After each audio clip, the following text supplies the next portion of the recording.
Mitt Romney says President Obama wants to gut welfare reform.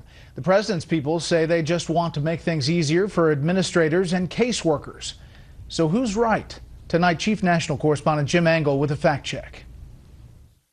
Those who worked on the welfare reform law say categorically that it was written to prevent any waiver of the work requirement. The plain language in the statute says the Secretary cannot issue any waivers about this section of the law. Because basically that would have defeated pretty much the entire purpose of the law. While the administration argues it will not weaken that provision, it does claim the authority to waive it. The lawyers at HHS figured out what I would call a loophole that allows them to actually make this waiver. Many may be surprised to learn that the welfare work requirement does not apply to all welfare recipients. The state must have 40% of the recipients, adult recipients in this program, engaged in some sort of work activity for 20 to 30 hours a week. It gives 14 activities that count as work. Governors often seek flexibility on how to combine and coordinate them.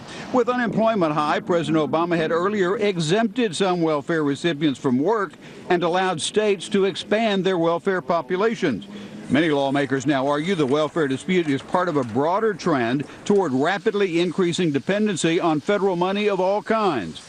Republicans on the Senate Budget Committee point to U.S. Census numbers showing 107 million Americans now depend on some government program, not counting Medicare, Social Security, the Earned Income Tax Credit, or the new health care law. The federal government runs over 80 different welfare programs aiding poor and low-income people. The president also waived the work requirement in food stamps beginning in early 2009, which continues through this fall for 46 states. Now, of all those 80-plus programs, only 3 had work requirements. Now one of the work requirements is gone. It's down to 2. Meanwhile, the White House and the Obama campaign noted pointedly that Romney himself joined other governors in seeking welfare flexibility back in 2005. In support of policies that would have eliminated the time limits in the law and allowed people to stay on welfare forever.